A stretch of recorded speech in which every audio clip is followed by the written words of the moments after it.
biasa ya. Kayaknya masih ngantuk yang belakangnya. Oke. Baik, untuk kuliah pagi ini kita akan berdiskusi tentang struktur fungsi dan neuroendocrine regulation dari hipotalamus dan hipofisis.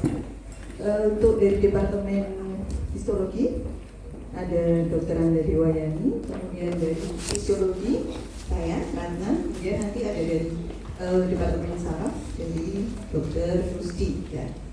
Oke. Baik, ini untuk tujuan pembelajarannya. Oke, sudah ada ya, di download sudah kan ya? Oke, ya. Oke, nanti kita akan memahami asal dan struktur mikro dari hipofisis, kemudian pengaturan sekresi hormon dari hipotalamus hipofisis, kemudian fungsi dari hormon hipotalamus dan hipofisis.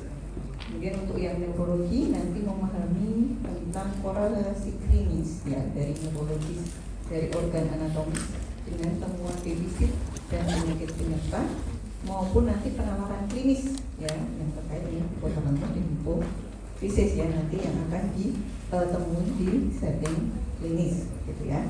Oke. Dokter Rusdi nanti menyusul sebentar lagi, jadi ini kami mulai dulu ya. Mungkin sebagai pembukaan gitu ya. Oke. Sudah diskusi belum? Sudah tutorial? Sudah ya? Oke. Iya, yang baru datang ini depan, yang baru datang depan. Yang baru datang depan. Silakan. Yang baru datang silakan depan.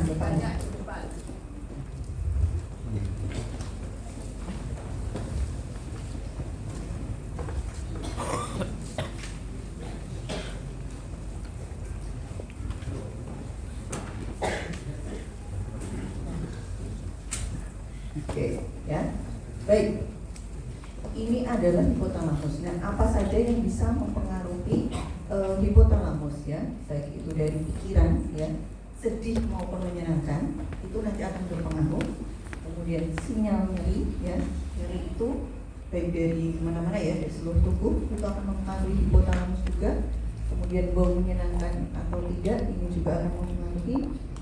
Nah, termasuk hormon ini nanti akan dipengaruhi dari hipotalamus. Nah, ini juga nutrisi air dan elektrolit ini juga akan mempengaruhi ya. Kemudian hipotalamus ini nanti akan mempengaruhi ke hipofisis ya. Kemudian ke dari hipofisis akan mempengaruhi pengeluaran hormon-hormon yang lain ya. Baik.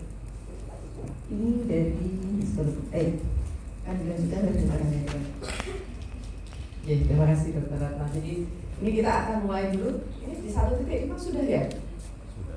Di 1.5 sudah toh?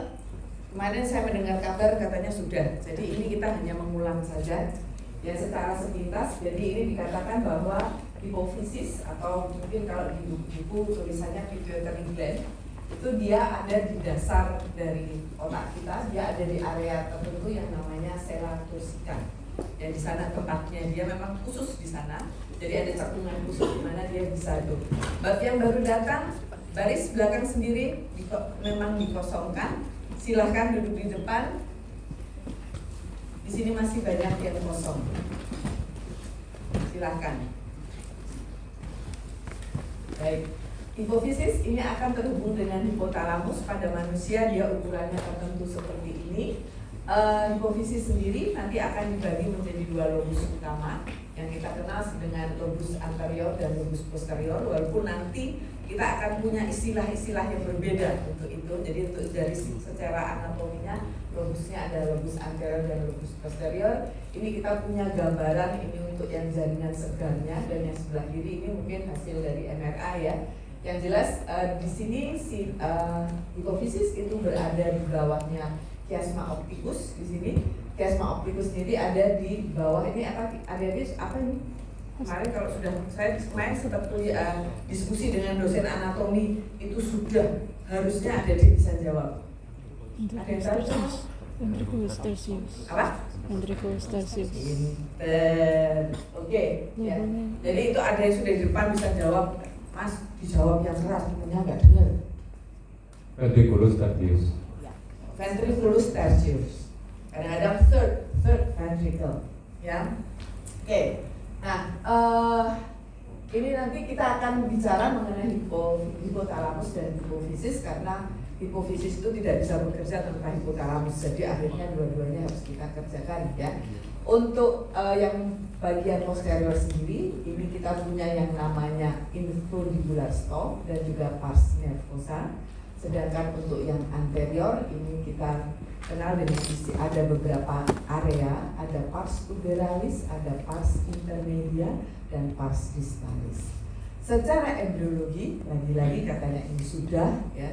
Jadi hipofisis ini hipofisis ini adalah sesuatu yang sangat unik karena secara embriologi dia sebenarnya berasal dari dua jaringan yang berbeda. Jaringan apa dan jaringan apa?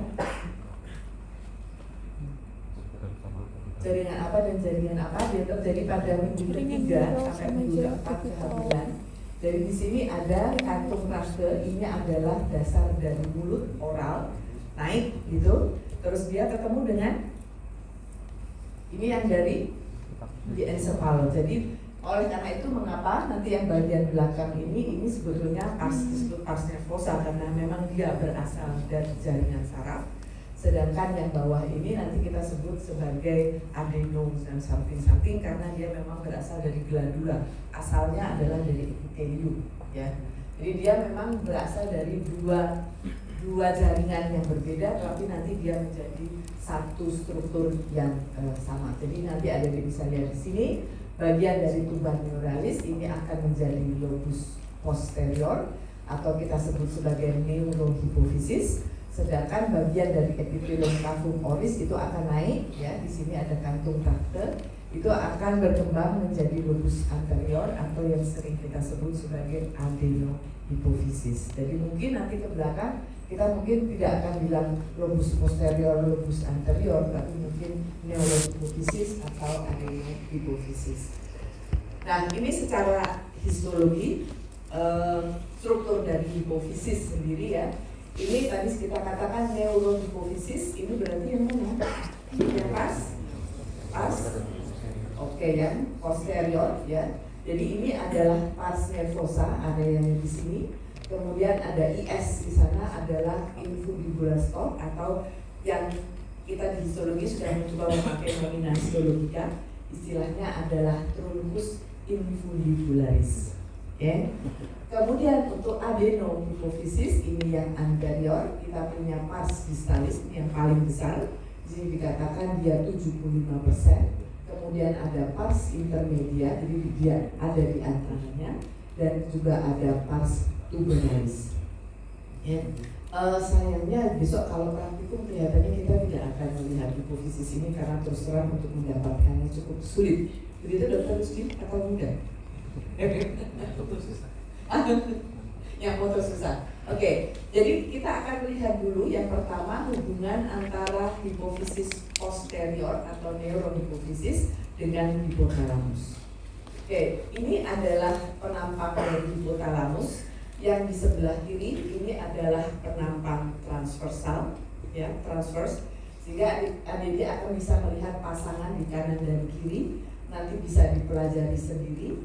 Ya, sedangkan yang di sebelah kanan ini adalah penampang apa ini? Sagital. Oke, sagital, sehingga nanti kita akan melihat areanya akan kita bagi dari depan sampai tengah dan ada 4 area nanti ya. Nanti akan kita banyak bicarakan pada kuliah pagi ini adalah nukleus paraventricularis dan satu lagi mana? Nukleus supraopticus. Ya, ada 2 nanti yang akan kita bicarakan sehubungan dengan itu. Kemudian ini adalah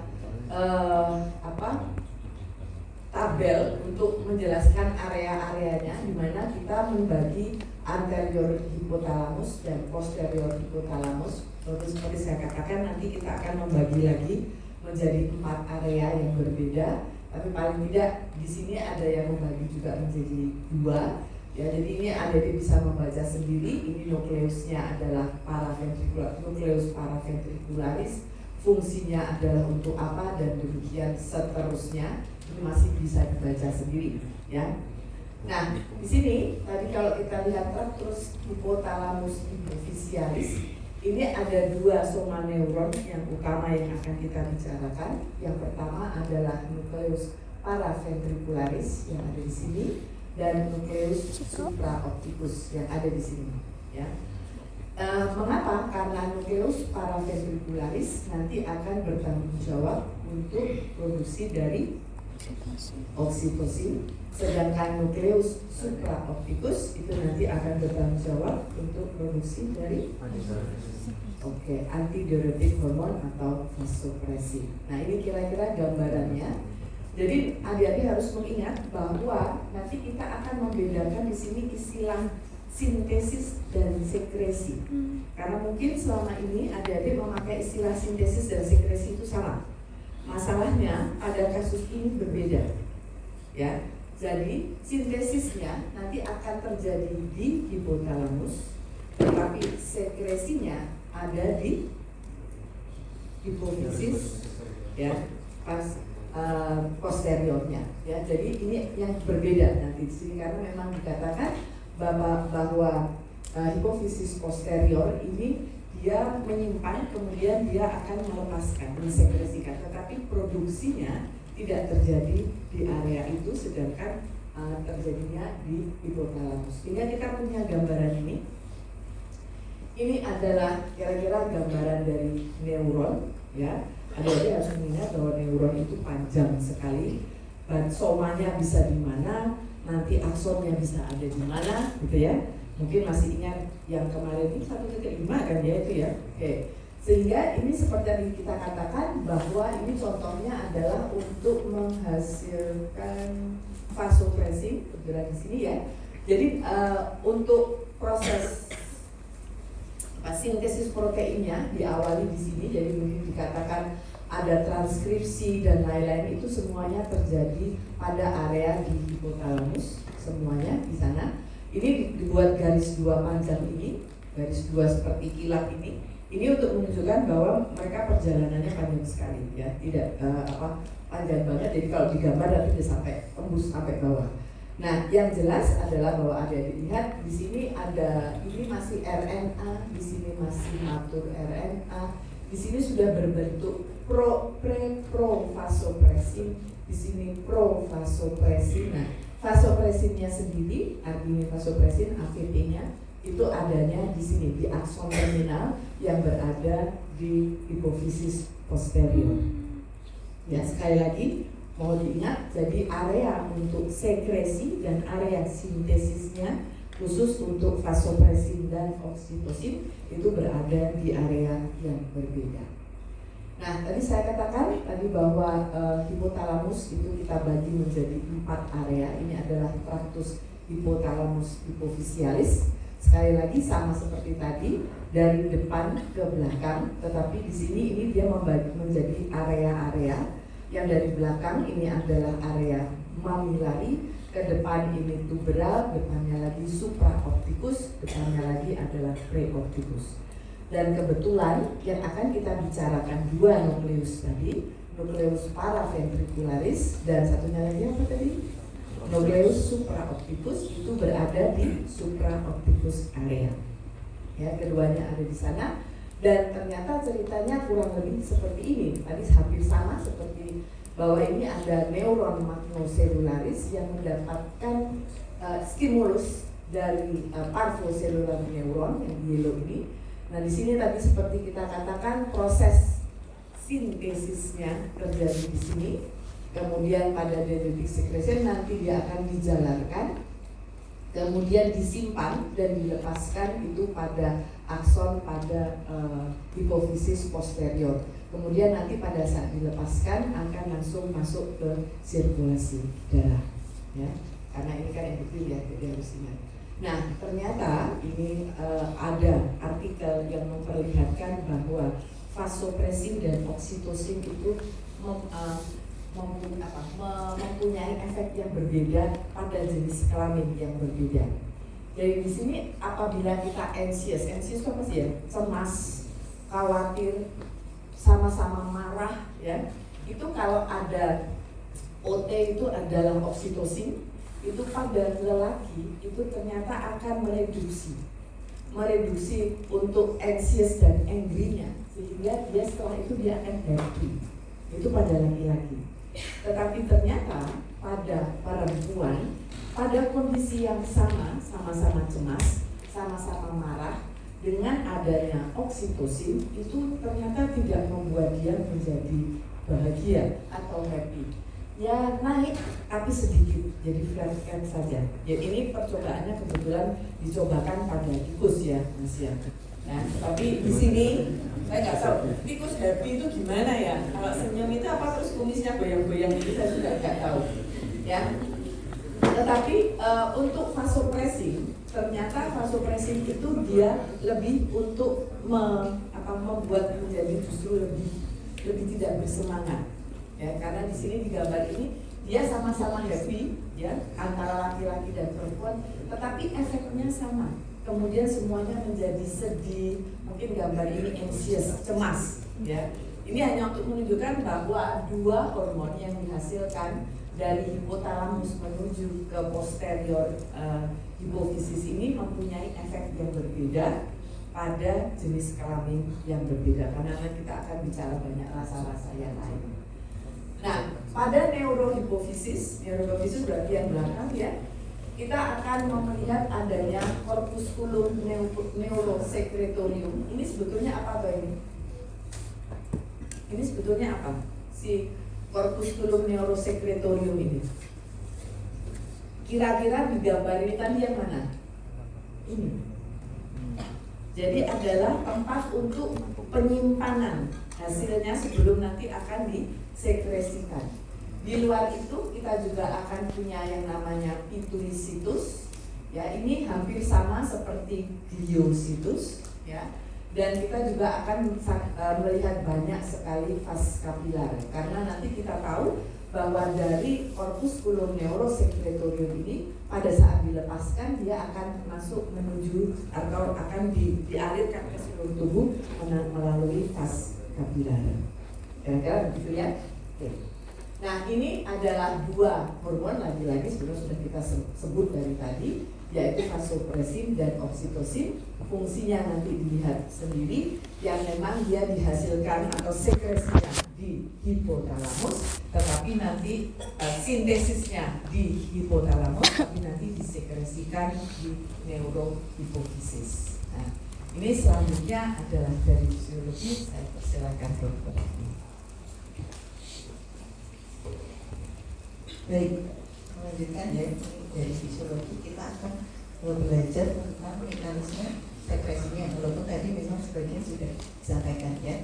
Jadi dari ujung saraf terminal ya, ini kan berasal dari yang tadi sudah disampaikan dari nukleus supraoptik dan paraventrikular ya. Nah, tadi juga disampaikan juga bahwa ada di ujung saraf itu tonjolan bulat tadi ya, dan itu tadi apa? Banyak butiran sekretorinya tadi ya, yang untuk menyimpan tadi ya. Oke. Nah, ini terletak di permukaan kapiler tadi ya, sehingga nanti bisa langsung disekresikan. Kalau tadi apa? Vas kapilaris tadi ya. Oke. Nah, untuk sel nukleus supraoptik dan paraventrikular ini, dia ketika mensintesis hormon itu dia dengan protein digabungkan dengan protein pembawa ya, sehingga kita sebut dengan neurofisin ya. Oke. Kemudian diangkut ke ujung saraf yang di hipofisis posterior atau tadi apa? Hipofisis ya. Oke. Kemudian dilepaskan itu dengan bentuk apa? Butiran sekretori ya. Oke. Dengan cara apa? Exositosis ya. Kemudian nanti untuk sekresinya, bukan sekresinya ya. Iya, sekresinya ya, setelah disimpan gitu ya, setelah disintesis gitu ya, untuk disekresikan itu diserap ke dalam kapiler, dan ini akan terpisah dari neurofisinnya atau protein pembawanya ya, untuk masuk ke dalam darah ya. Jadi kemudian bisa ke seluruh tubuh ya. Nah, proses ini membutuhkan waktu selama beberapa hari ya. Kemudian masuk ke regulasi dari produksi ADH ya. Tadi sudah tahu ya, nama lain dari ADH tadi disebutkannya apa? Vasopressin ya. Oke. kemarin 15 sudah ada juga sebenarnya ya. Ya.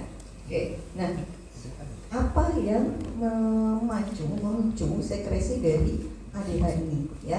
Oke, yang pertama ini ada peningkatan osmolaritas dari cairan ekstraseluler ya.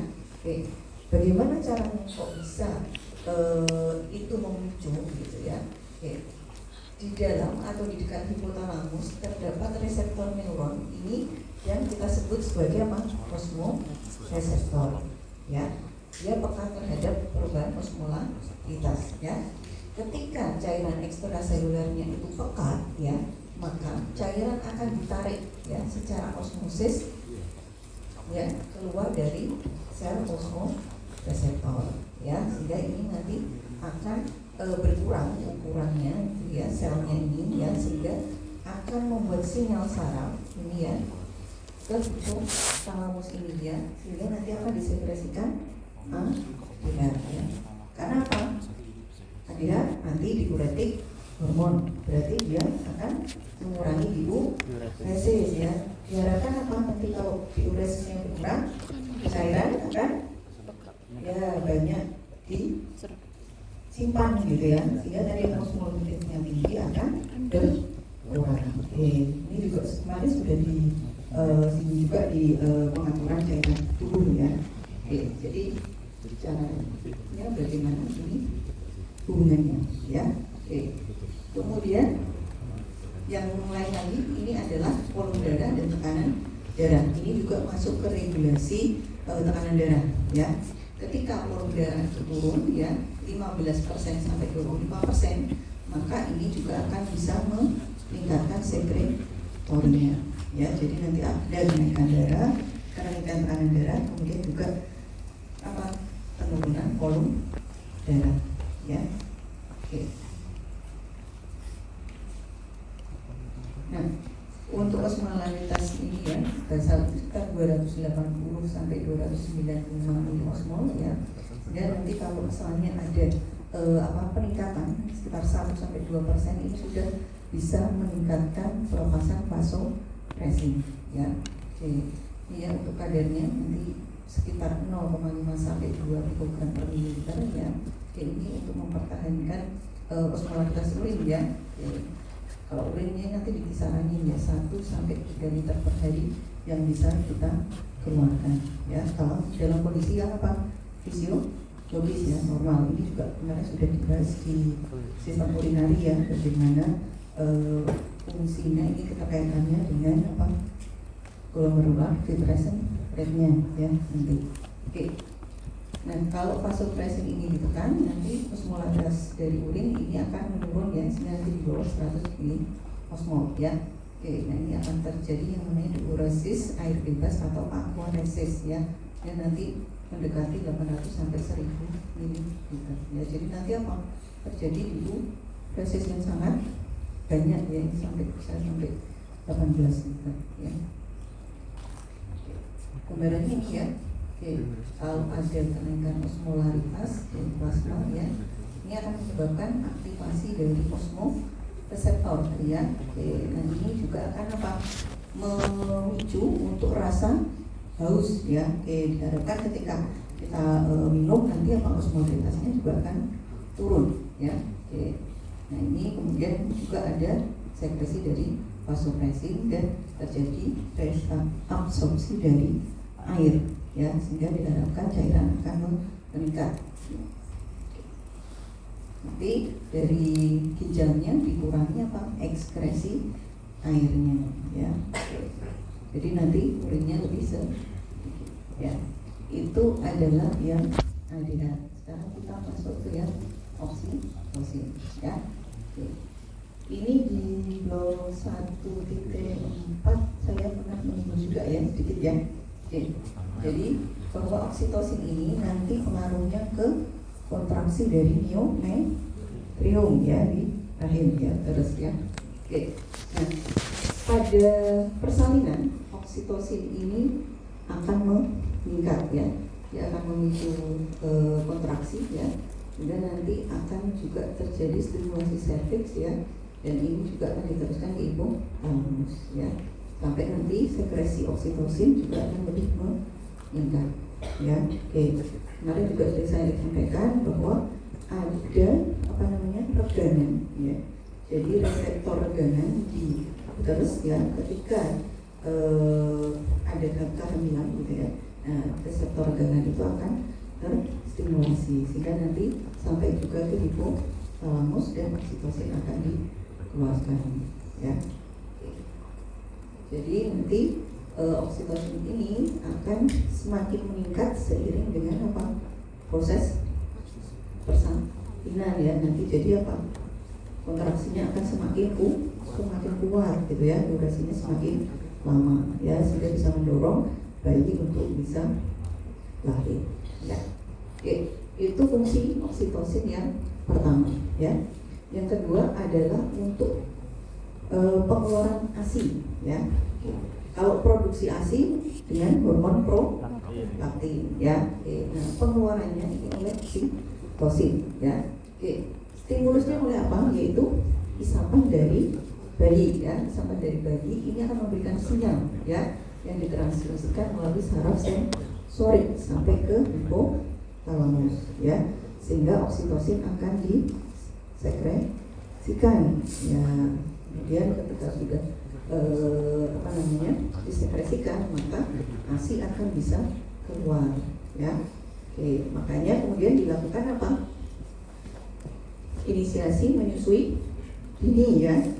Ya, jadi ketika bayi lahir langsung ditempelkan, jadi bersihkan dulu gitu ya, bayi dibersihkan gitu ya dari darah, mungkin dari sisa plasentanya, cairan ketubannya gitu ya. Kemudian dikasihkan ke ibu ya. Diharapkan nanti apa? Bayi akan bisa menghisap puting ibu ya, sehingga memicu sekresi oksitosin ya. Nanti biar apa? Miometriumnya tetap melakukan kontraksi ya, biar tidak ada perdagangan. Karena habis bayi lahir harus nolong. Kita nolong apa ini? Nolong pengeluaran apa?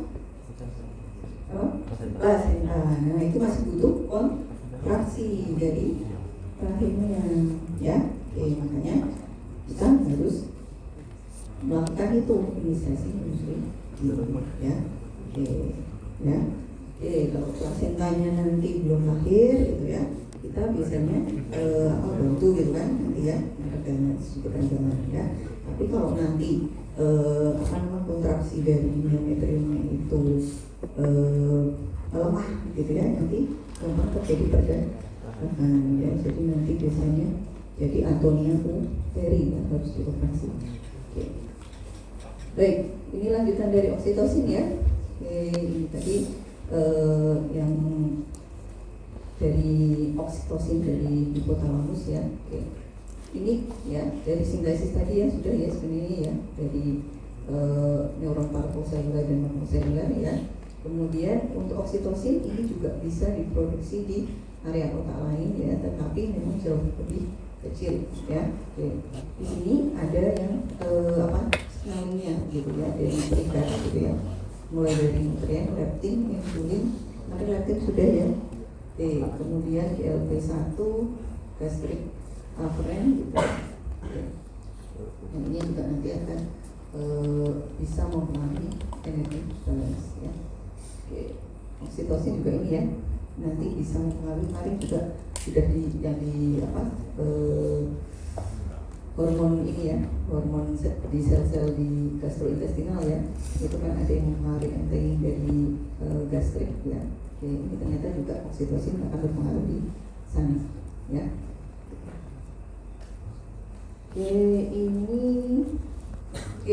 Ini tadi sebenarnya sudah ada ya tadi ya, yang isapan dari si bayi ya, satu ininya tadi ya. Ini nanti mempengaruhi pengeluaran oksitosin dari hipotalamus ya. Kemudian ini juga hipotalamus akan mengeluarkan impuls ya ke hipofisis posterior ya. Sehingga oksitosin bisa dirilis ya. Ini juga nanti yang hubungannya sama prolaktin tadi ya. Ini kemarin sudah dua ini ya. Nah, yang mungkin perlu diketahui bahwa sekresi dari oksitosin ini juga dipengaruhi oleh jalur sensorik lain ya, visual, taktil, penciuman, pendengaran ya, sehingga wanita dapat melakukan ASI saat melihat, menyentuh, mendengar, mencium atau memikirkan bayinya ya. Mungkin nanti kalau sudah melahirkan gitu ya, enggak di sini enggak gitu kakak-kakaknya dengan adik-adik ya loh.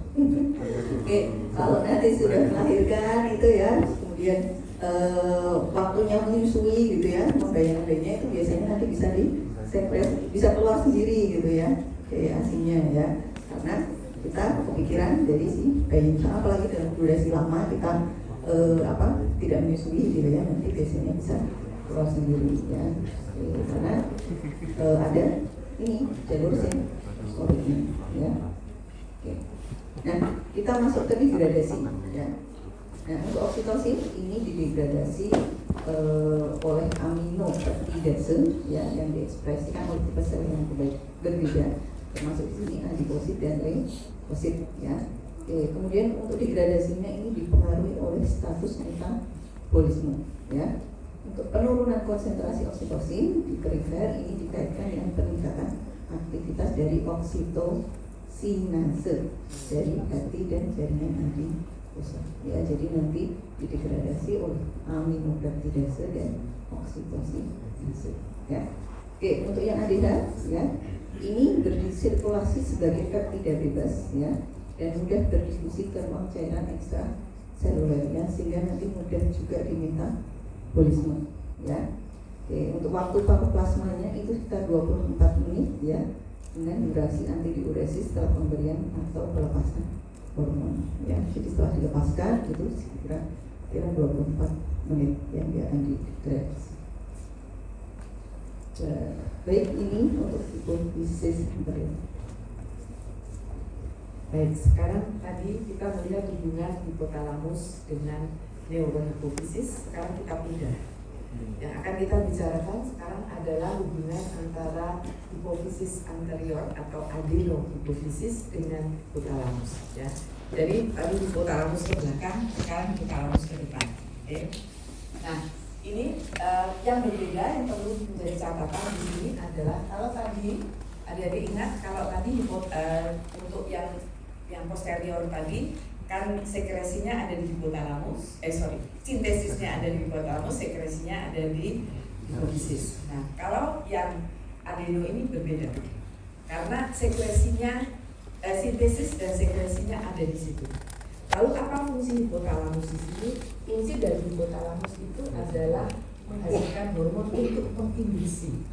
Oleh karena itu, jadi dikatakan neuron pada nukleus paraventricularis dari hipotalamus, dia akan menghasilkan hormon. Ini adalah hormonnya. Namanya biasanya ada releasingnya. Ya, kalau ada releasingnya itu yang menghasilkan adalah hipotalamus. Fungsinya adalah untuk memicu supaya sel-sel yang ada di adenohipofisis itu mulai mensekresi atau mulai mensintesis, menghasilkan hormon. Nah, kebetulan namanya sama semua. Tadi saya mau bikin pertanyaan tapi kok nggak asik ya. Soalnya ada releasing TRH, kesannya TSH. Ya, nanti terlalu gampang untuk adik-adik ya. Jadinya di sini contohnya dia menghasilkan tirotropin releasing hormon. Ini nanti akan fungsinya adalah menstimulasi pelepasan dari tirotropin. Nanti kita akan lihat sel yang mana yang ada pada adenohipofisis yang berfungsi untuk ini ya. Kemudian jadi adik-adik biasa jago gonadotropin releasing hormon ya. Dia sama, dia akan menstimulasi untuk hormon FSH dan LH, somatostatin itu untuk growth hormone dan PSH ya, dan lain-lainnya. Jadi di sini nih namanya itu biasanya akan berrelasi dengan fungsinya. Kemudian di sini adalah bentuk kimianya. Catatan sedikit untuk yang kortikotropin releasing hormone di sini nanti kita akan bicara sedikit mengenai menstimulasi dari pro-opiomelanocortin atau POMC. Nanti kita akan bicara sedikit di sana ya.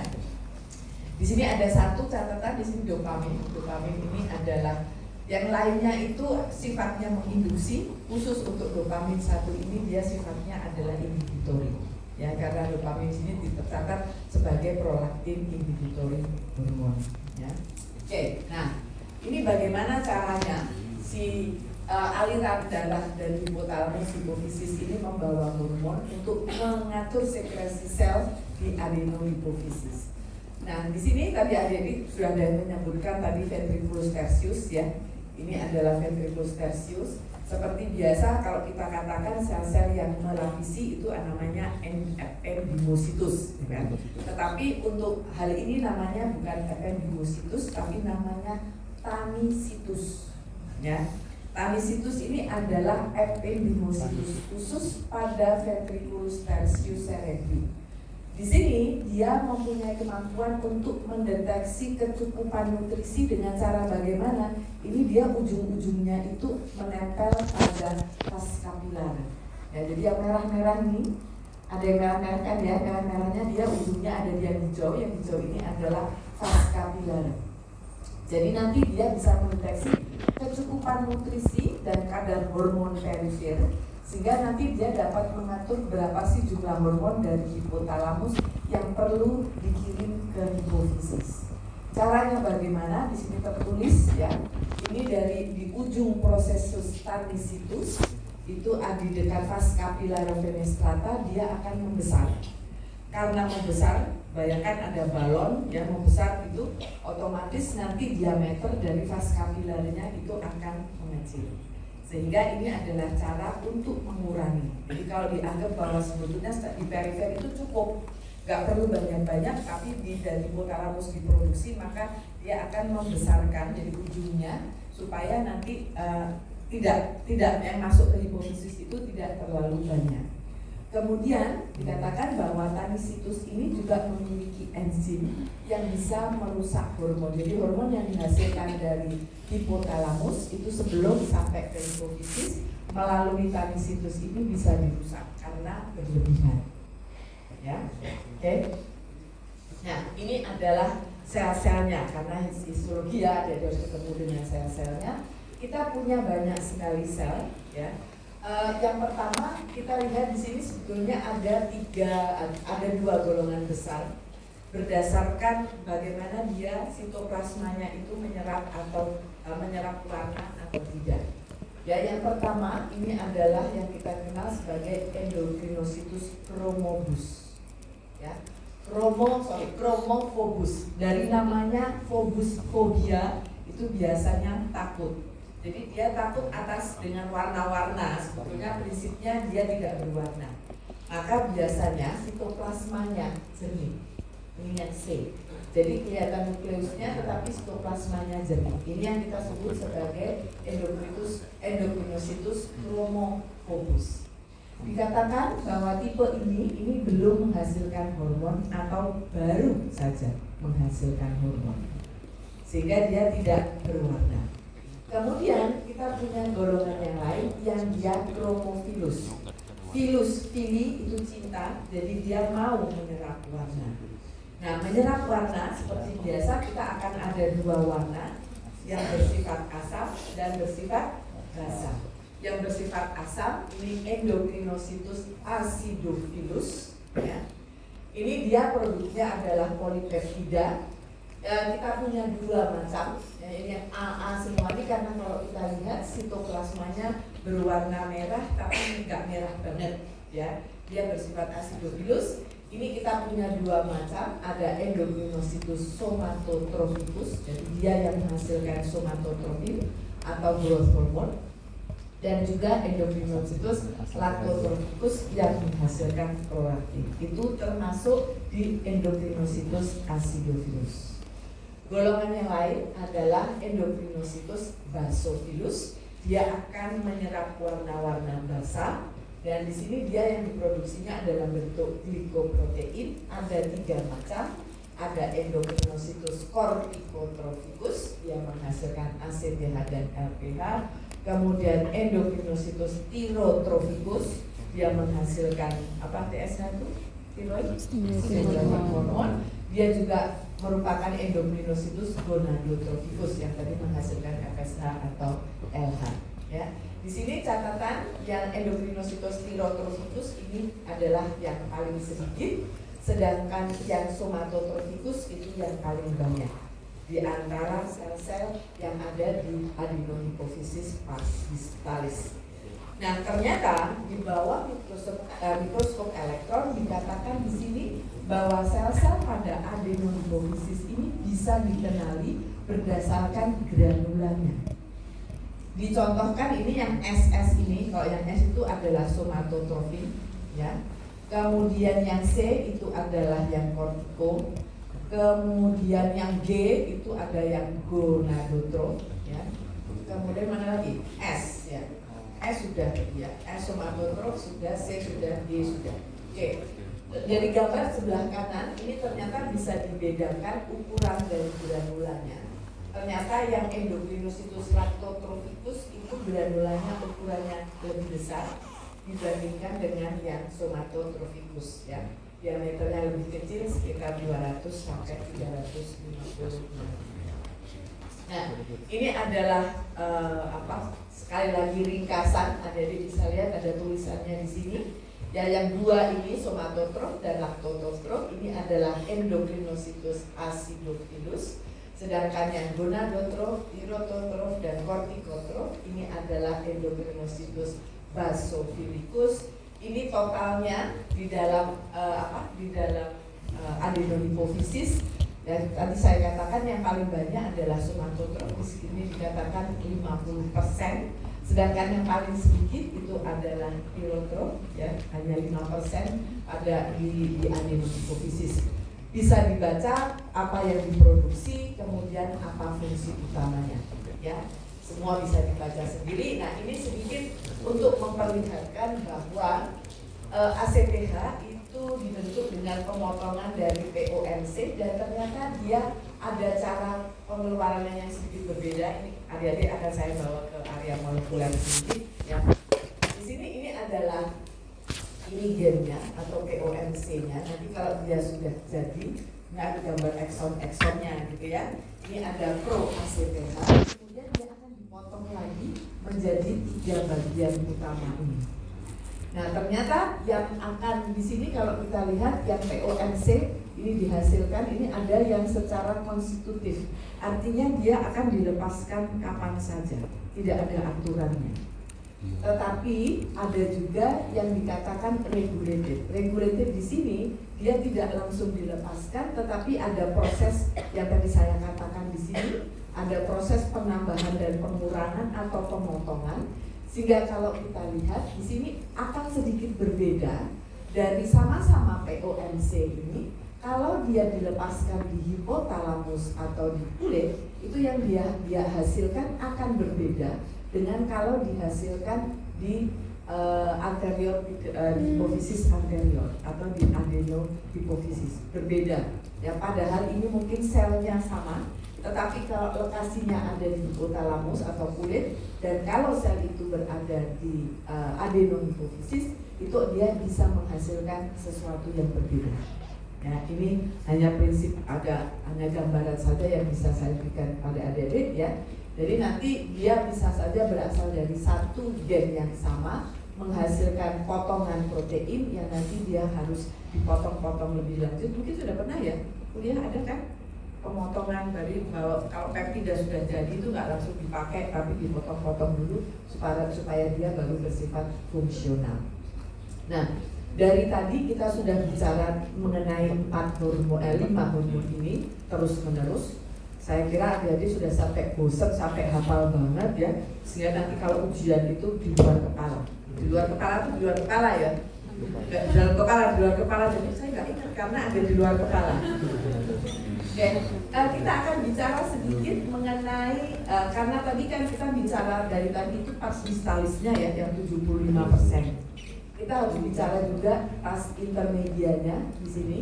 Dia akan menghasilkan melanosit stimulating hormone, walaupun di sini dikatakan dia akan mengecil pada saat dewasa. Dan kita juga masih punya pars tubellaris di sini.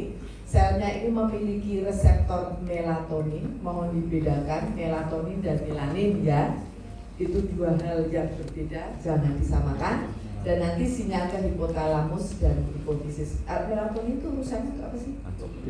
Untuk ngantuk, enggak. Ya, untuk tidur itu adalah yang mengatur circadian ritme kita, ya kan?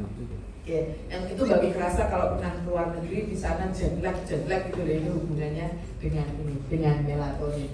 Baik, ini mungkin slide saya yang terakhir. Terima kasih, saya teruskan, saya berikan kepada Dr. Ratna. Baik. Oke, kita lihat dari hormon-hormonnya ya yang sudah disampaikan oleh Dr. Andri ini ya. Kita bahas yang pertama ini tentang hormon pertumbuhan atau growth hormone. Ya. Oke. Apa yang menstimulasi dan apa yang menginhibisi ya. Oke.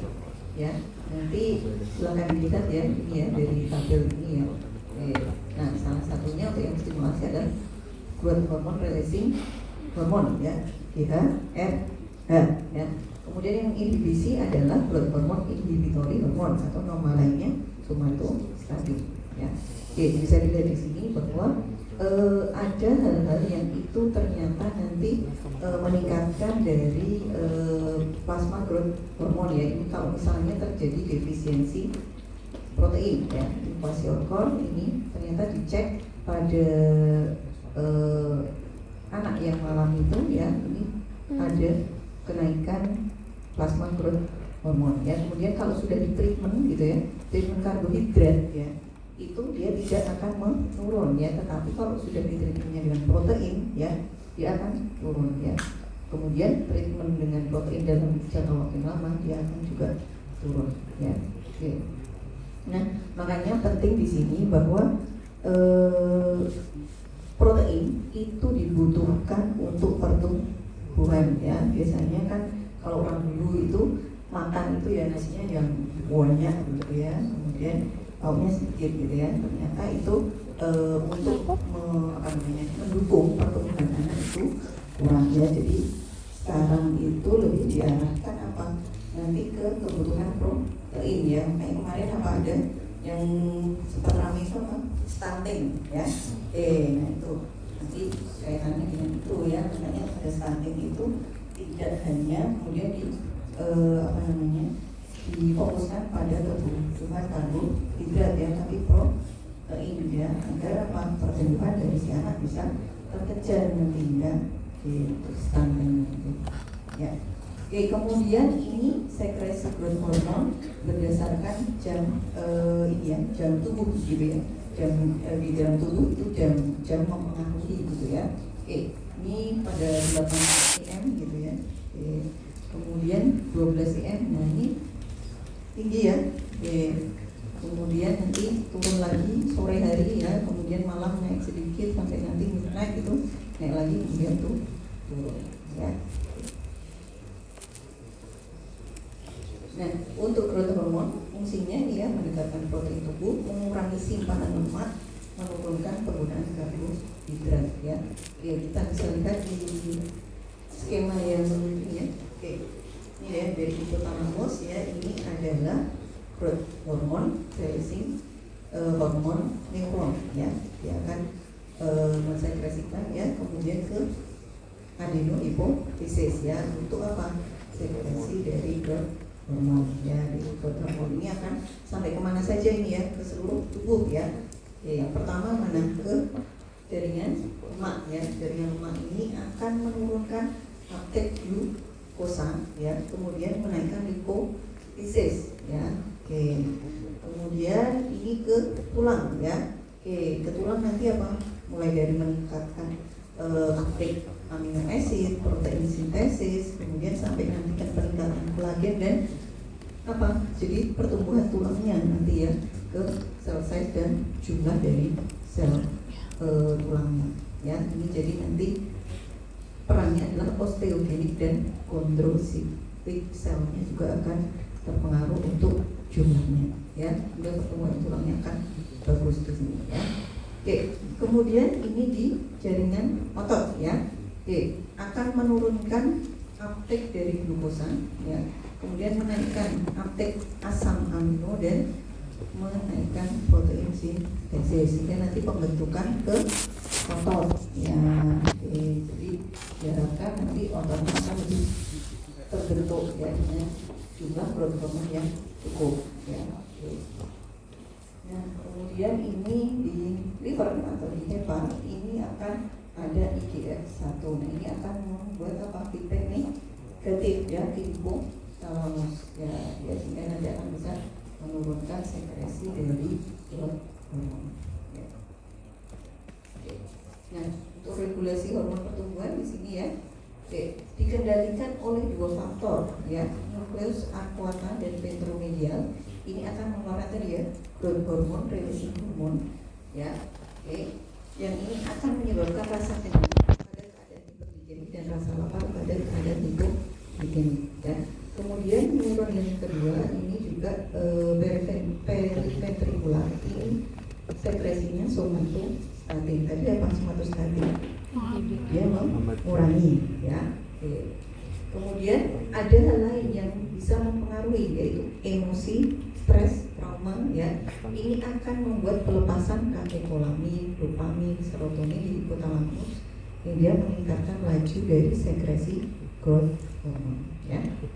Kemudian juga ini peran dari growth hormone releasing hormone ini ya akan mempengaruhi hipofisis anterior ya, somatotrop ya.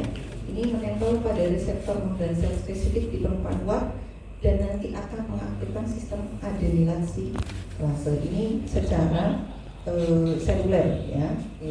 Sudah diajari tentang perbedaan hormon steroid dan hormon protein ya, peptida ya. Nah ini kan karena ini masuk hormon apa? Peptida ya. Nanti dia akan mempengaruhi peningkatan CAMP ya, sehingga nanti punya efek jangka pendek dan jangka panjang ya. Jangka pendeknya ini akan meningkatkan pengangkutan ion kalsium ya. Ya, sehingga nanti fusi dari vesicles secretory ini dengan membran sel sehingga nanti bisa terjadi pelepasan hormon di dalam darah ya. Efek jangka panjang ini untuk ke transkripsi gen ya di nukleus ya. Dan nanti sintesis growth hormone yang baru ya. Nah, masuk ke TRH ya. Nah, ada beberapa faktor yang mempengaruhi ya. Efek dingin ya, misalnya pindah ke yang suhu dingin gitu ya. Artik ya, misalnya paparan dingin ini akan mengeksplikasi pusat dingin hipotalamus dan meningkatkan output TRH, TSH dan hormon tiroid ya. Sehingga nanti metabolisme di badan itu akan meningkat sekitar 15% sampai 20% ya. Karena untuk mengkompensasi apa? Cuaca yang dingin ya, sehingga suhu tubuh kemudian metabolismenya itu juga akan meningkat ya. Kemudian efek puasa lama ya yang berkepanjangan ini akan mengurangi kadar leptin plasma ya. Nanti akan mempengaruhi nukleus aquata di hipotalamus dan tirotrof ya. Nanti pengaruhnya ada 3 ya. 1 menurunkan aktivitas tadi ya POMC ya, tadi sudah disampaikan. Kemudian meningkatkan aktivitas saraf neuropeptida ya. Di sini ada protein ini ya, NPJ dan AGRP ya. Kemudian menghambat neuron TRH yang efeknya itu mengurangi ekspresi dari TRH, TSH dan sekresi hormon tiroid. Nah, kalau dikurangi berarti apa? Metabolismenya yang diturunkan ya. Jadi ada konservasi energi ya. Kemudian efek emosi ya, bisa itu gembira, bisa itu cemas ya. Ini akan merangsang saraf simpatis ya. Nanti metabolisme dan panas tubuh akan meningkat ya, sehingga terjadi eksitasi pusat panas hipotalamus ya. Ini juga akan memberikan efek penurunan akut sekresi TRH dan TSH ya. Jadi ada efek ini ya, faktor-faktor yang mempengaruhi regulasi TRH. Kemudian dari TRH itu kan nanti mempengaruhi sekresi dari TSH ya. Ini regulasinya ya. Nanti dari thyroid releasing hormone ini ya. Nanti disekresikan di hipofisis anterior, kemudian mempengaruhi pengeluaran hormon tiroid dari tiroid ya, tiroksin ini ya. Nanti bisa mempengaruhi metabolisme ya. Kalau disekresikan tiroksinnya, metabolismenya akan naik ya. Kemudian juga ada kalau misalnya dia pengaruh dari iodin ini ya, mungkin sudah tentang hormon tiroid sudah belum ya? Jadi ketika iodiumnya itu kurang, maka dia hormon yang mau dikeluarkan itu dia diproduksi terus menerus gitu ya, sehingga sel-selnya nanti mengalami hipertrofi ya, makanya terjadi gondok itu ya. Ya, pembesaran kelenjar tiroid ya. Kemudian ya, sekresi dari TSH tadi ya dikendalikan oleh TRH ya, bagian yang sintesis adalah medial tubular paraventricular ya. Jadi ini alurnya sudah ya. Ya nanti termasuk nanti sampai ke pelepasan TSH. Kemudian ini regulasi dari produksi GNRH ini ya, di neuronnya sudah ya. Nah, sistem limbik ini ya untuk kontrol psikis ya sudah di semester blok sebelumnya ya. Ini akan mengirimkan sinyal yang ke hipotalamus ya, sehingga nanti bisa mengubah intensitas pelepasan dari gonadotropin adenosine hormon ya, termasuk juga frekuensi denyut nadi ya. Makanya kemarin ada yang bertanya kalau stres itu kemudian kok mempengaruhi siklus menstruasi gitu ya, karena dia akan mempengaruhi ke GNRH ya. Oke, kemudian hipotalamus ini mengeluarkan GNRH-nya secara pulsatil ya. Dalam artian apa pulsatil itu berarti? Dia tidak secara kontinus ya, tapi naik turun ya. Dia berlangsung sekitar 5 sampai 25 menit yang terjadi setiap 1 sampai 2 jam ya. Oke.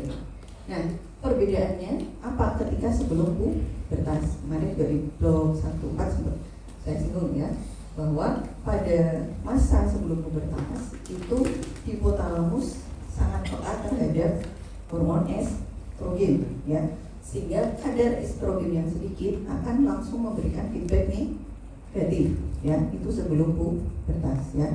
Tetapi setelah pubertas dia butuh estrogen yang banyak ya, karena dia berkurang sensitivitasnya ya. Oke.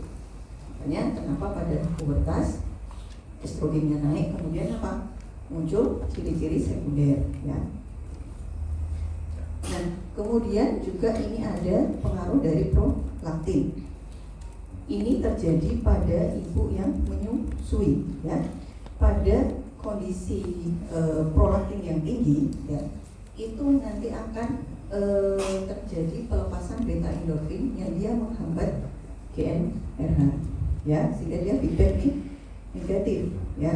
Sehingga nanti apa, gonadotropin ini juga akan terpengaruh ya, itu apa, FSH dan LH-nya ya, sehingga siklus ovariumnya tidak terjadi ya, tidak terjadi folikulogenesis, tidak terjadi ovulasi ya, sehingga tidak subur ya wanita tersebut. Ini sebagai kontrol kehamilan ya. Ada yang bertanya sampai di sini? Bisa dipahami? Ya, ujian bisa ya. Oke, kemudian ini untuk produksi CRH ya. CRH ini disekresikan ya oleh bagian medial nucleus paraventricular hypothalamus ya. Ini akan mempengaruhi hipofisis anterior ya, sehingga nanti terjadi pelepasan dari ACTH ya. ACTH ini nanti mempengaruhi korteks adrenal ya.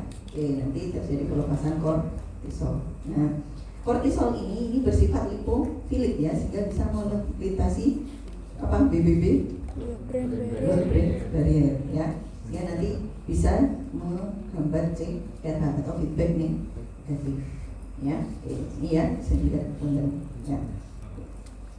Kemudian ini produksi dari PIH dan atau PIF ya, prolaktin inhibitory factor, prolaktin inhibitory hormon ya.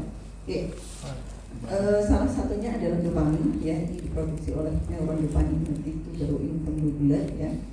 Ini akan menghambat ekspresi prolaktin dari hipotalamus ya. Oke, kadar katekolamin ini akan mengontrol faktor penghambat ya.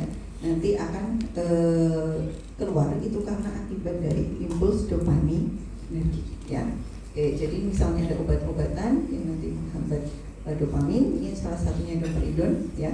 Ini juga akan menyebabkan peningkatan prolaktin, jadi bisa terjadi produksi ASI ya, kalau atau disebutnya apa, glukagon ya. Ini ya, ini neuron hipotalamus ya, 3 ini ya, ya. Ini yang melepaskan dopamin ya, ini yang kemudian menghambat sekresi prolaktin ya. Kemudian nanti dia loopnya itu loop pendek ya. Oke, jadi bisa dilihat di sini ya. Kalau ini ada enkefalin ya. Oke, nanti dia akan meningkatkan ya, positif ya, meningkatkan laktotropin sehingga nanti terjadi sekresi prolaktin ya. Saraf neurotransmitter ini digerakkan oleh reseptor prolaktin neuronal. Baik, kita serahkan ke Dr. Rusti ya untuk korelasi klinik. Monggo. Ya, terima kasih Bu Dokter. Ternyata awal ya. Kalau gitu saya tidak koreksi lebih tahu. Ya baik, bismillahirrahmanirrahim. Assalamualaikum warahmatullahi wabarakatuh. Waalaikumsalam. Ini banyak banget itu dari tadi. Ya, kita lanjutkan ya. Ini mau bangun pas korelasi klinis. Ya, jadi tadi kita sudah dibahas panjang lebar oleh ya, oh ya, ya. Oleh dua pembicara sebelumnya dari kami tadi tentang histologi, kemudian fisiologinya yang normal seperti apa di hipotalamus pituitari. Sekarang kita akan lihat sebenarnya dari dibicarakan panjang lebar itu ada manfaatnya nggak sih buat kita lagi di dokter nanti? Jangan nanti kan dulu kita selalu guyonannya itu siklus pregnancy nggak perlu dihafal 1 jam. Ya mungkin saat kalian merasakan pasien kalian butuh siklus pregnancy tidak akan pernah terjadi. Jadi katanya nggak perlu dihafal. Tapi apakah betul seperti itu untuk yang sekarang kita pelajari materi kalian? Ini contoh pasien kita di Sarjito, nama RA masih relatif muda, usia 22 tahun, datang 10 Januari 2022, datang setelah lama kan kasus lama. Dia datang dengan keluhan nyeri kepala, disertai kelemahan anggota gerak kiri, ada hemiparesis sinistra, ada cefalgia. Kemudian ada gangguan lapang pandang yang onsetnya kronis progresif, ya berlangsung sudah selama beberapa tahun. Jadi kalau jalan dia selalu nabrak-nabrak karena bagian luar ini dia tidak bisa melihat dengan baik. Apa itu namanya? Gangguan lapang pandang nggak bisa melihat bagian luar sebelah sini, bagian luar sebelah sini. Bitemporal hemianopsia. Bitemporal menunjukkan ada depresi pada masih ingat siapa yang asisten anatomi di sini? Angkat tangan asisten anatomi, saya asisten anatomi juga jadi mungkin harus bisa jawab ini. Siapa asisten anatomi di sini? Belum ya? Belum ya? Sun. Zaman saya itu asisten anatomi mulai semester 2. Asma aja. Berarti mengandungkan karena pada kiasma optika, yang namanya hemianopsia bitemporal. Pasien awalnya menstruasi biasa, tapi kemudian beberapa tahun ini sudah tidak mens lagi. Kemudian mengeluhkan keluarnya ASI dari payudara. Ini kalau teman-teman sudah masuk residen neurologi, kemudian sudah spesialis, terus kemudian subspesialis, sudah tahu bahwa kondisi seperti ini, ya jelas ada gangguan menstruasi, pasien awalnya menstruasi normal, kemudian berhenti, keluar ASI dari payudara, dari kepala, gangguan lapang pandang masuk kronis progresif, mesti langsung tahu di otak. Kelihatannya ada di mana? Kiasma optika dari mana? Supraselar kan? Berarti ini pasti kelainan di supraselar ya. Karena di supraselar yang saya bikin ini apa? Kita akan lihat di sana. Nah, kita sudah tahu ini pasti kelainan di supraselar. Dari gejala klinisnya kita sudah sangat menduga ini mesti ada suatu tumor di situ yang namanya genoma hipofisis. Kita lakukan pemeriksaan MRI. MRI sesuai dengan yang tadi ditunjukkan. Tadi Bu ini sudah menunjukkan pada orang normal seperti apa MRI-nya tipis kelihatan di sini, kelihatan kecil di sini. Ini pada pasien ini gede sekali. 5 kali 4 kali 3 cm ya, 3, 5 kali 4 cm. Ukurannya besar di supraselar. Ini MRI penampang sagital, kelihatan ukurannya gede, dan menekan kiasma optika di atas, menekan verticulus tertius di sini. Kemudian juga menekan jauh ke bawah ya. Kemudian ini penampang aksial, lihat cukup besar di sini, dan menekan relasinus mastosus di sana. Ini penampang koronalnya terlihat begini, ada gambar kita sering menyebut figure of 8 ini karena kalau masih bagus kelihatan seperti angka 8 karena ada di bawah satu ini. Kemudian ini tentorium dari ofisialnya di sini, di atasnya yang kedua bulatan satu jadi seperti angka 8. Nah, karena pasien ada kelainan seperti tadi, kita minta pemeriksaan hormonal. Kan ketemulah dari T3, dari hormon tiroidnya rendah, T3 T4 nya rendah, kita masih normal. Kemudian LH nya rendah, prolaktinnya tinggi sekali, lebih dari 470. Bisarzito itu alatnya maksimal bisa masuk sampai 470 prolaktin. Jadi kalau lebih dari 470 kita nggak tahu nilainya berapa, 1000, 2000, 3000 kita nggak tahu, tapi yang jelas lebih dari 470. Nah ini kalau teman-teman yang sudah belajar tentang hormon itu pasti tahu normalnya sekitar 20-an, kalau lab terbaru 21,6 yang normal, yang masih lagi normal 29,9. Kalau pasien di atas itu sudah kita sebut sebagai hiperprolaktinemia, ada peningkatan prolaktin. Nah, setelah teman-teman belajar semua tadi fisiologinya bagaimana masuk hormon itu saling berpengaruh dari hipotalamus, pituitari dan seterusnya, harusnya sudah bisa menjawab ini. Mengapa pasiennya berhenti menstruasi dan apa yang menyebabkan keluarnya ASI pada pasien? Yang bisa katakan menghambat sekali lagi kalau tidak, sudah saya tunjukkan. pelepasan darah di hipotalamus. Yang tadi tidur bisa? Siapa tahu ternyata sudah punya prior knowledge yang bagus, bisa kira-kira? Bisa ada? Apa sebelahnya? Mau coba? Pas? Ada yang bisa? Ketua angkatannya siapa? Ketua angkatannya? Ketua angkatannya siapa? Bisa? Coba spekulasi aja. Kalau yang keluarnya ASI itu kan kemungkinan tapi bisa terjadi dua. Terus? Ya, ada apa? Ada yang bisa enggak? Tumor. Ngerah semua ya? Tahu ada yang bisa loh, saya tahu. Ya karena prolaktin Ya, tinggi. jadi kenapa pasien berhenti menstruasi kan sudah lihat kan dia tidak normal apa? Prolaktin. Prolaktin, ya kan? Nanti ada penjelasan di belakang sih. Tapi coba direnungkan kenapa prolaktin normal kemudian keluar ASI berhenti menstruasi itu baru saja menerangkan kenapa itu bisa terjadi. Ya. Oke, kita sebelum masuk mengenai pembahasan kasusnya kita akan bahas secara sekilas dulu. Jadi tadi sudah diterangkan mengenai kondisi normal tadi itu bisa jadi abnormal. Ya. Sama seperti semua aktivitas yang lain, abnormal itu bisa abnormal karena kebanyakan atau karena terlalu sedikit. Ada istilah hiper, ada istilah aktif. Jadi ada istilah hyperactivity yaitu hyperpituitarism. Kemudian ada istilah hipoaktivitas yaitu hipopituitarism. Nah tergantung yang mana yang terkena maka gejala akan menyesuaikan kan begitu. Kita sudah belajar pituitari ada anterior ada posterior. Posterior tadi fungsinya adalah menyimpan dan mensekresikan tadi ADH dan lain sebagainya. Nah sehingga kalau ada kelainan di situ maka bisa muncul kelainan seperti ini, diabetes insipidus, sindrom inappropriate antidiuretic hormone. Nanti kita akan bahas di belakang, saya akan tunjukkan contoh kasus. Nah kalau yang terjadi di anterior maka tadi tergantung yang kena yang mana kan, bisa hipo, bisa hiperaktivitas. Jadi kita sudah bahas ada yang namanya growth hormone. Growth hormone terkena kalau dia kurang aktivitasnya maka menjadi dwarfisme karena gangguan tumbuh kembang gitu ya. Sementara kalau dia berlebihan hiperaktivitas maka akan growth hormone berlebihan maka pertumbuhan tentunya akan berlebihan maka terjadilah gigantisme dan lain sebagainya. Kita akan bahas dulu. Cushing disease misalnya terjadi pada pasien dengan gangguan kortisol. Itu dulu relatif jarang, akhir-akhir ini cukup sering kasus ini entah kenapa. Oke. Jadi kelainan kita umum sekali temukan di klinik di praktek kita sehari-hari.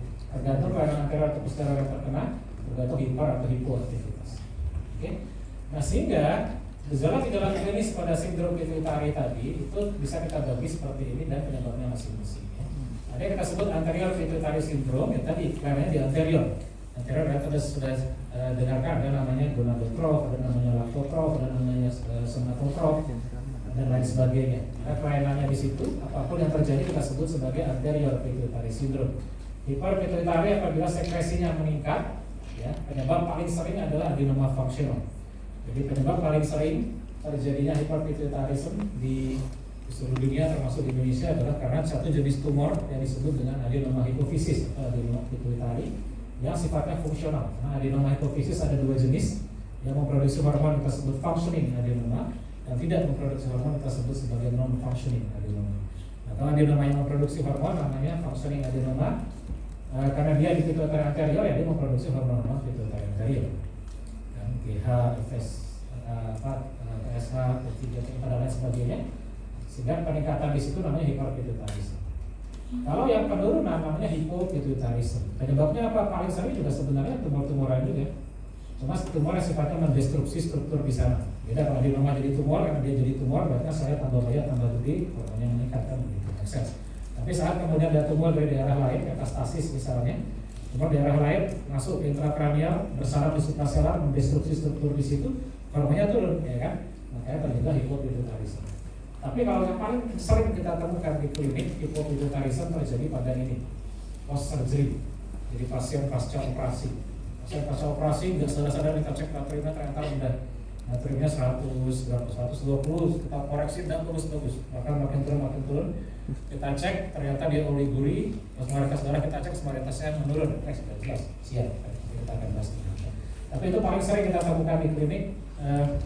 Pasien saya sekarang yang mondok mungkin 30%-nya mungkin sekarang dengan kondisi siap karena kondisi hipotitaris ini ya. Ada juga yang namanya pituitari apopleksi, itu terjadi karena perdarahan di dinding. Jika ada tumor di daerah situ supraselular, kan tumor gede, ya kan? Kalau teman-teman sudah belajar Hanahan ada namanya hallmark of cancer, salah satunya adalah kan membentuk pembuluh darah baru, neovaskularisasi.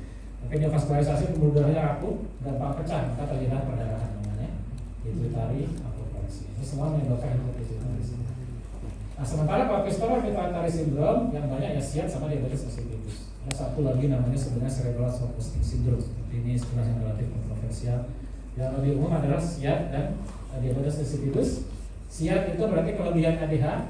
Kalau kelebihan ADH otomatis berarti urinnya akan berkurang karena namanya anti-diuretik hormon, dia anti terhadap diuresis, dia menurunkan diuresis. Kalau terjadi penurunan volume urin, otomatis berarti volume cairan intravaskular yang meningkat, maka osmolitas darah akan meningkat.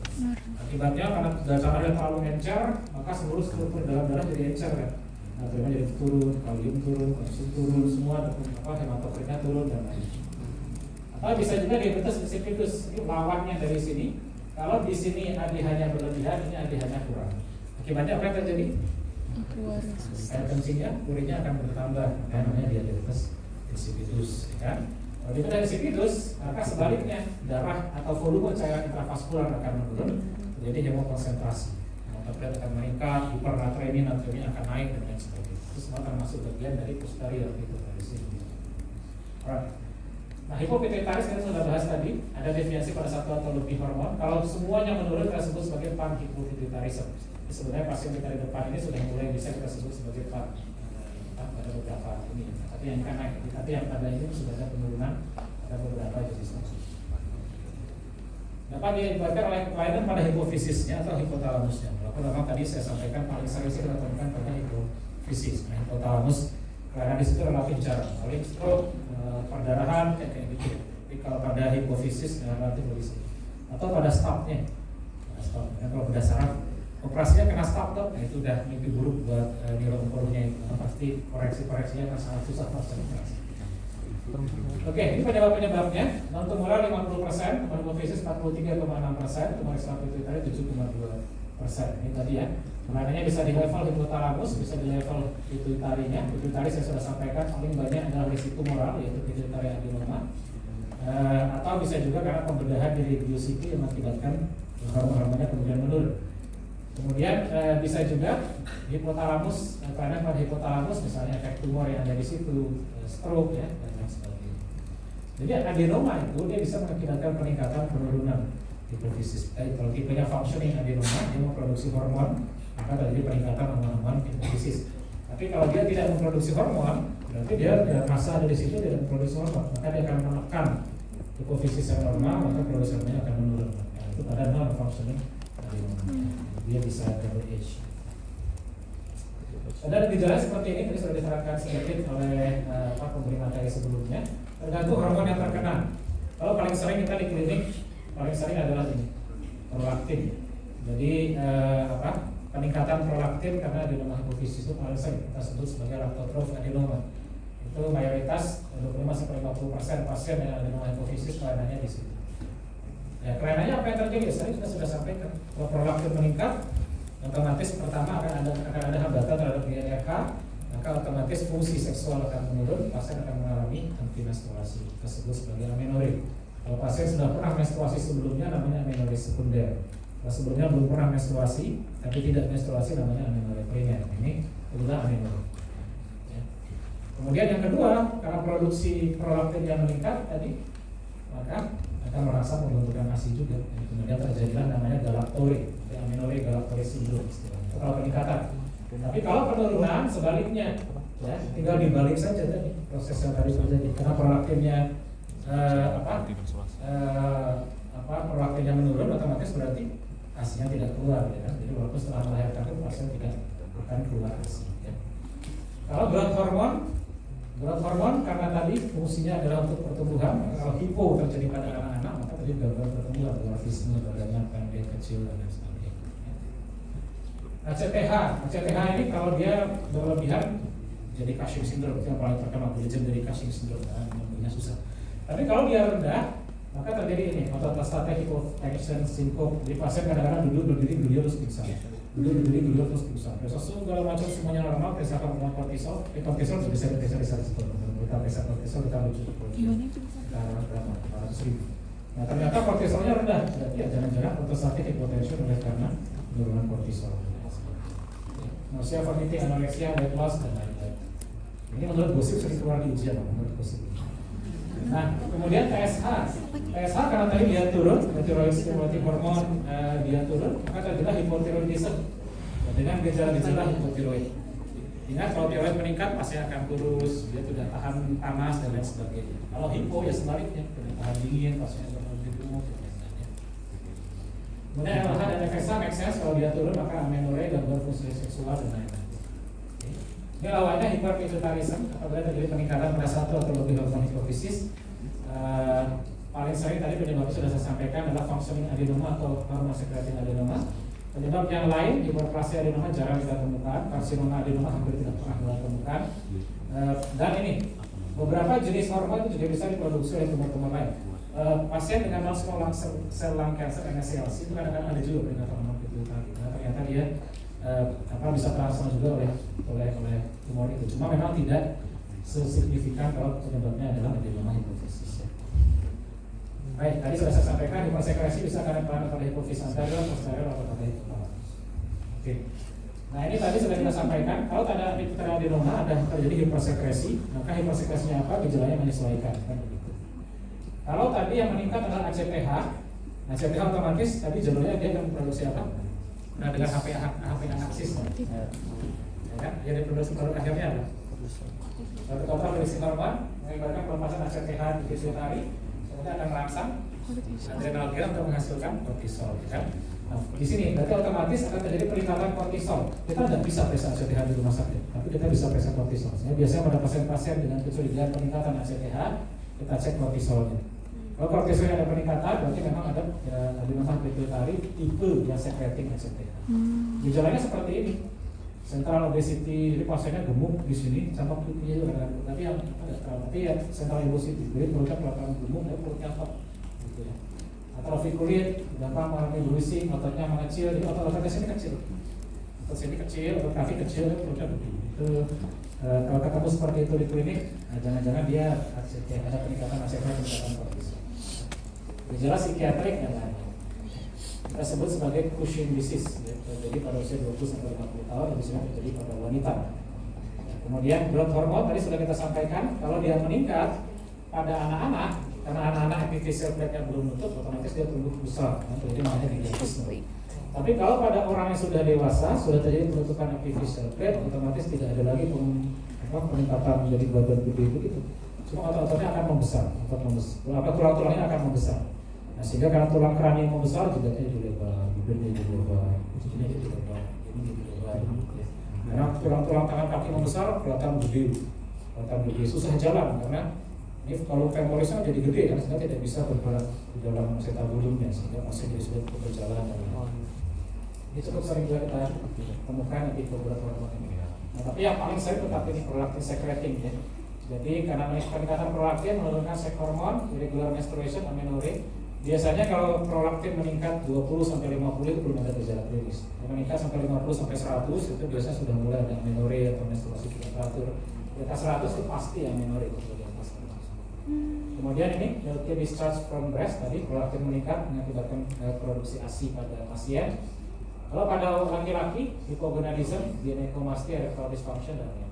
Biasanya paling sering kita temukan ginecomastis, erectile dysfunction, hipogonadisme pada pasien laki-laki dengan peningkatan prolaktin. Nah inilah yang kita sebut sebagai amenorrhea galactose syndrome pada wanita ya, amenorrhea dan galactose. Kemudian yang memproduksi TSH kita sebut sebagai thyrotrophs adenoma tadi, karena adenoma yang memproduksi hormon TSH meningkat, sehingga otomatis hormon tiroidnya juga akan meningkat. Akibatnya ya tadi tiroid meningkat, pasien tangannya gemetar, tidak tahan panas, ya. Karena tiroid kan meningkatkan produksi pembakaran lemak, pembakaran ototnya mengecil, dikurus pasiennya. Kemudian gonadotropin secretory hormone relatif jarang atau tidak pernah, saya tidak pernah ketemu pasien seperti ini. Tapi dia kalau pada laki-laki bisa terjadi peningkatan libido, peningkatan hormon testosteron. Ya. Kalau pada wanita itu malah biasanya kita ketemu PCOS pada kasus seperti ini, polycystic ovarian syndrome dan lain-lain. Nah, kalau dia non functioning kita tidak usah bahas karena non functioning karena dia tidak memproduksi hormon, dia tidak ada efek signifikan pada hormon, kecuali kalau dia sangat besar menekan hipofisis normal, maka terjadilah gangguan fungsi hormonnya. Ini akromegaly ini gigantisme, akromegaly ini gigantisme ya. Gigantisme dia membesar, struktur tubuhnya masih relatif lebih normal, cuma agak rempih seperti ini. Nah, tapi ini akromegaly, kelihatan dagunya gede, jidatnya lebar dan lain-lain.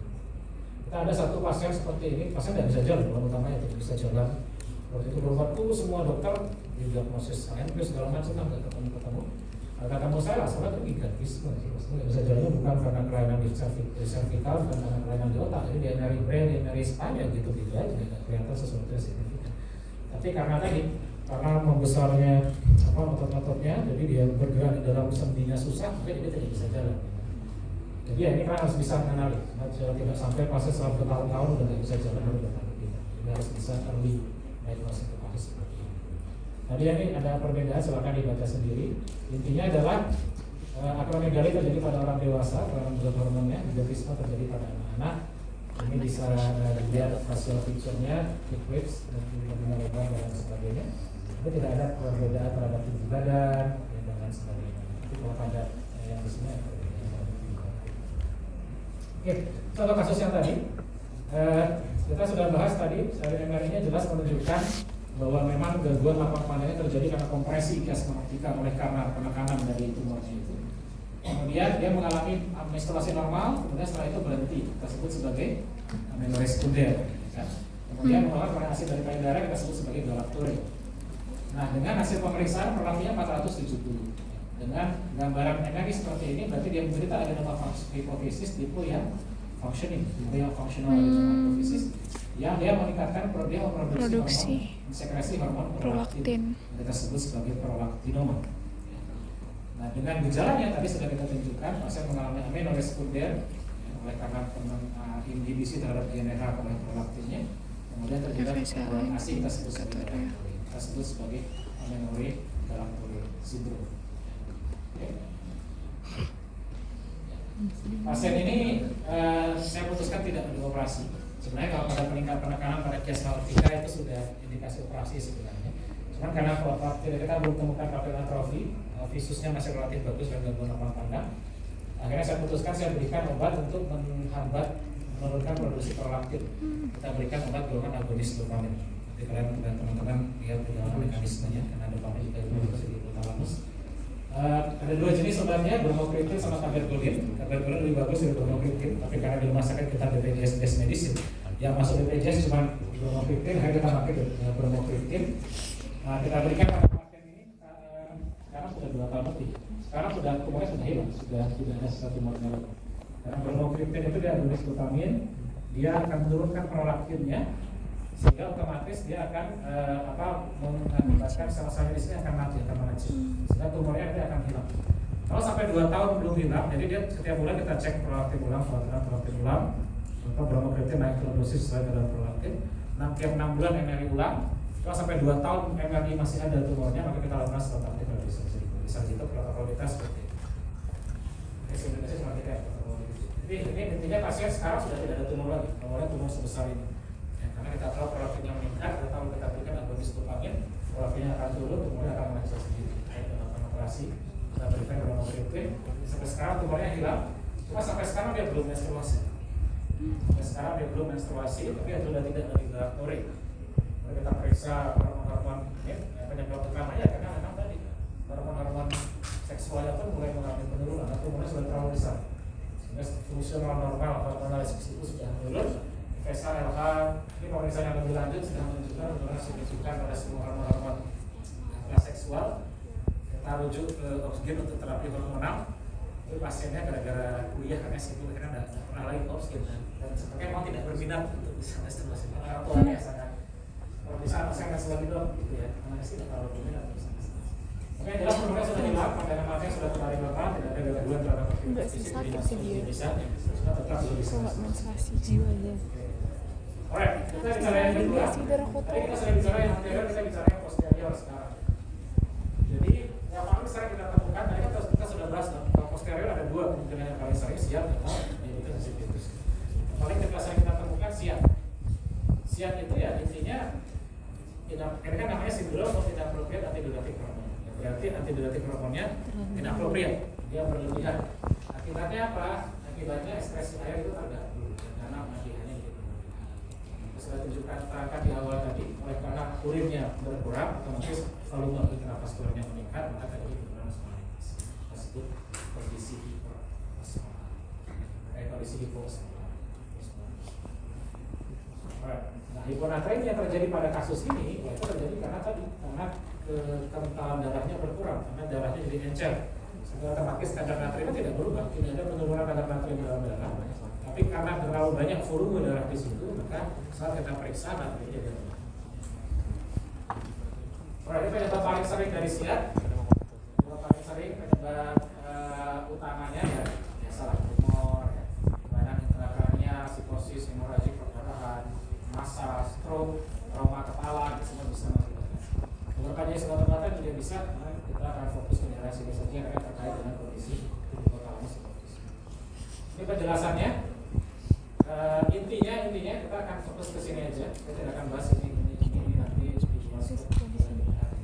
Tapi pada kondisi kelainan pada sistem saraf pusat, misalnya brain tumor, hidrosefalus, trauma kepala, pasca operasi misalnya, maka apabila kelainan itu mengganggu struktur hipotalamus hipofisis, jadi saya sampaikan, jadi operasi kesenggol stafnya misalnya, putus di situ. Kalau habis operasi itu sering tadi itu bukan suatu hal yang aneh. Jadi staf itu sangat gampang terkontrol. Makanya saya bilang kepatuhan mutlak di ruang operasi oleh dokter bedah residen itu kan wajib. Kan? Jadi kalau karena itu kemudian ada semacam bullying, tapi intinya kepatuhan mutlak sifatnya wajib. Karena dia geser sedikit aja, nyawa pasien taruhannya. Stafnya bisa putus, karena salah potong. Kalau itu satu hal yang tidak ada menyakitkan di dunia pendidikan kedokteran itu biasa terjadi. Dan bertanggung jawab dari dokternya. Beberapa kali terjadi kan di Sarjito ya, pasien dioperasi terjadi sesuatu, pasiennya menuntut yang maju kan DPJP-nya, dok sosial. Nama residen satu kali pun tidak pernah disebut, ya kan? Padahal yang memutusin residen, yang membuat kesalahan residen. Tapi sebagai timbal baliknya, ya residen wajib patuh mutlak pada DPJP-nya pada saat operasi atau semacamnya.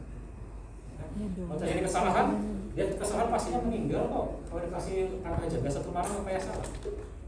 Dibilang bullying karena waktu residen jaga jadi berlebihan. Terus mau dikasih hukuman apa residen? Didenda kan? Oke, disuruh belajar gitu kan? Dia kayak belajar. Hukuman residen seperti itu tambah jaga. Oke, kembali ke sini. Itu serangan yang berlebihan. Oke, apapun yang mengakibatkan gangguan pada hipotalamus hipofisis, maka bisa mengakibatkan peningkatan sekresi ATH. Akibatnya terjadi increase reabsorpsi, peningkatan reabsorpsi cairan pada renal tubulus.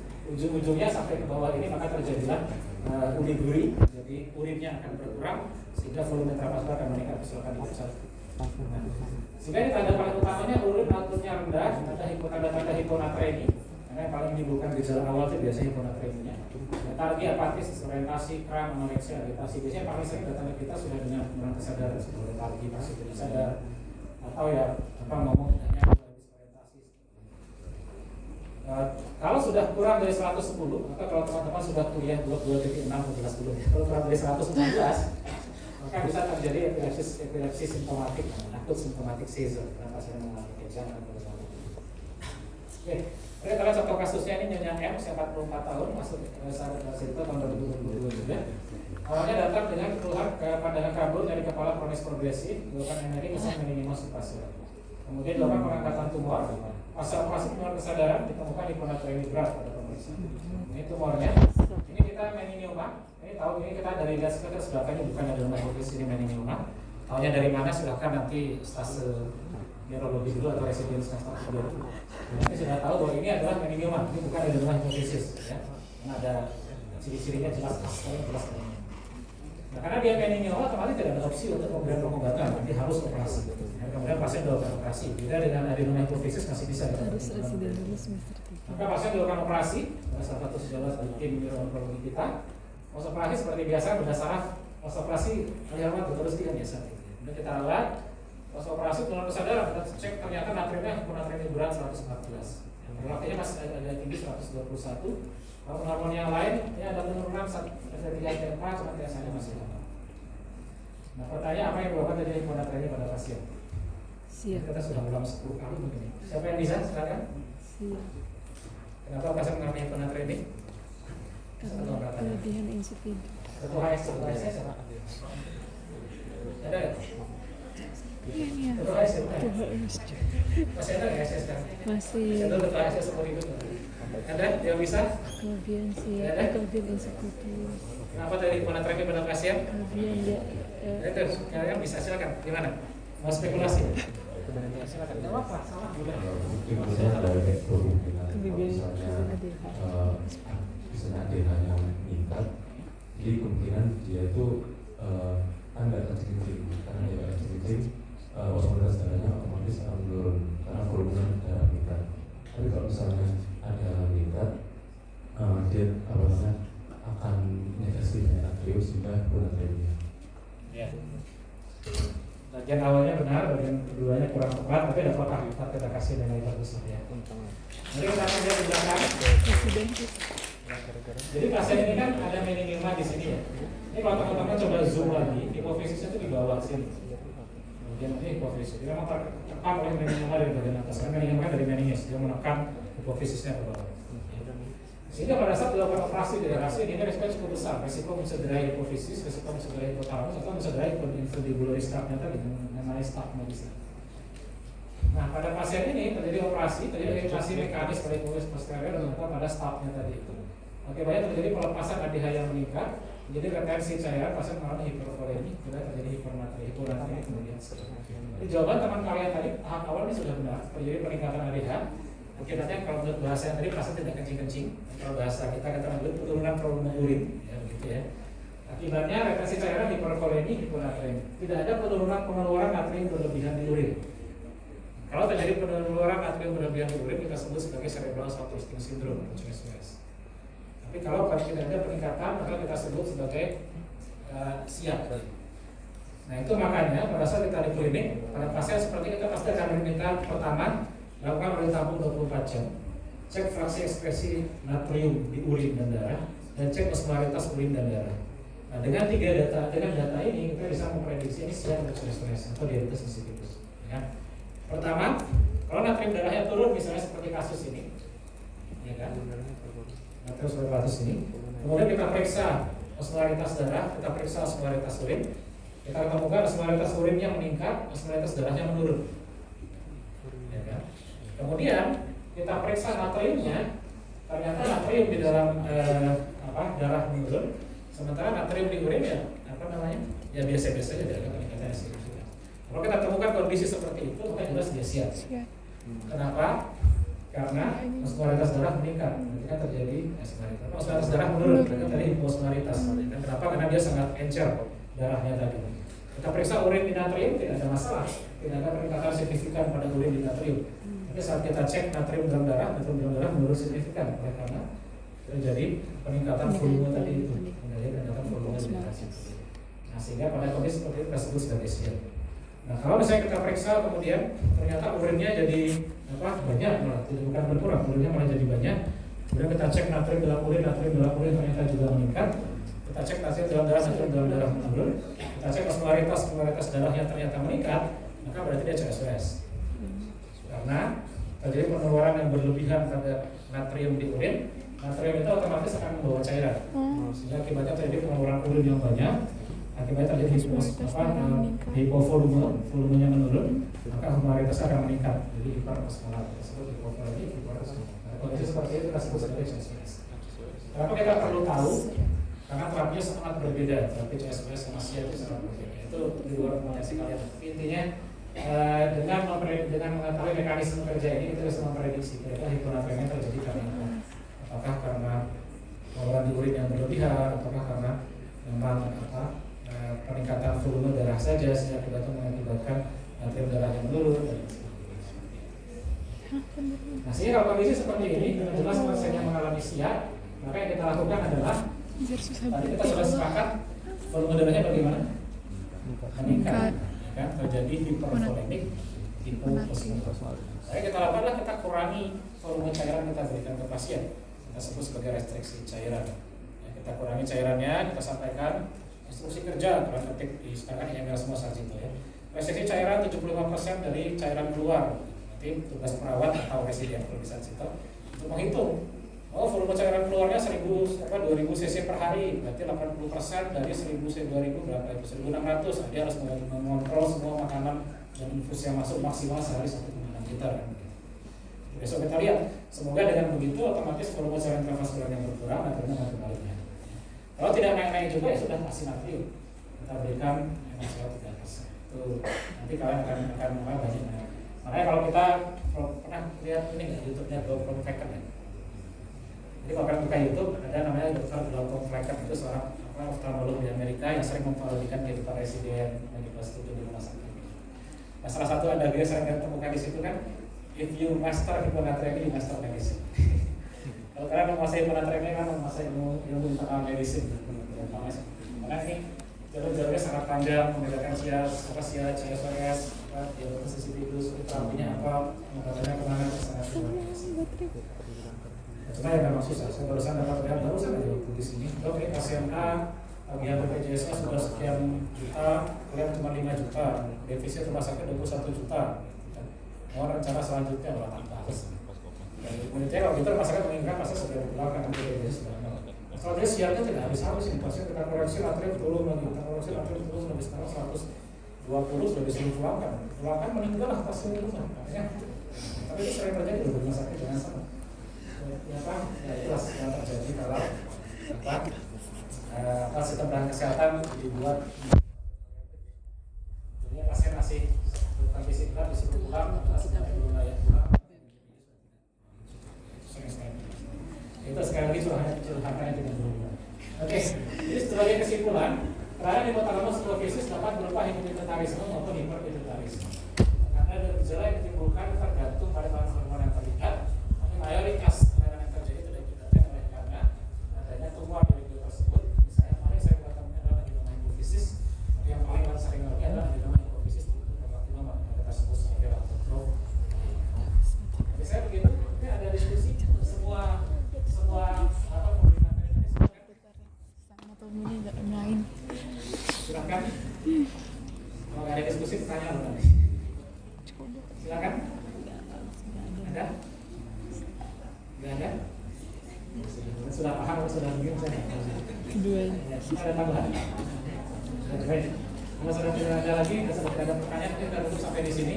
Dan tengok message-nya ini ilmu yang sangat penting Bapak Ibu sekalian. Semoga presiden dulu.